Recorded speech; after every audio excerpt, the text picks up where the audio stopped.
Minute hat 60 Sekunden.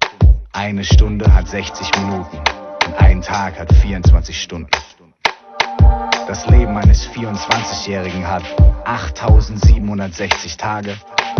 und 756.864.000 Sekunden. Es kommt alles zu seiner Zeit, in der Zeit, in der es kommen muss, in der Zeit, die dafür bestimmt ist. Der Beginn ist der Schluss, der Beginn des Endes, der ständig präsent ist. Jeder Moment ist unendlich, doch eigentlich nur ein Augenblick kurz. 2 Minuten für die Suche nach dem Gummi im Laden, 3 Minuten lang Schlange stehen, 30 Sekunden lang zahlen, 3 bis 4 Stunden lang gebaggert, halbe Stunde nach Hause, 20 Minuten lang gelabert im Auto, 10 danach draußen im Flur, 2 Minuten lang nur streicheln und küssen, 12 Minuten Pause für 2 Zigaretten stehen in der Küche, zurück im Flur, 4 Minuten hin oder her, plus 4 Minuten für, du kannst mir vertrauen, ich fühle dich echt sehr. Und das Nein wird zum Ja in circa 7 Minuten, 2 Sekunden lang stockt der Atem, doch das ist schnell überwunden, noch 6 Minuten ins Vater von 3 den Spiegel betrachtet, gesehen, dass sich alles dreht und man breit ist leise gelacht, in einem kurzen Moment das Licht ausgemacht und Kerzen entfacht, 1 Minute lang die Klamotten vom Körper, dann völlig nackt, 1 Sekunde lang dran gedacht, dass mein Gummis im Nachttisch hat, schon im nächsten Moment verdrängt, keine Aufmerksamkeit geschenkt und dann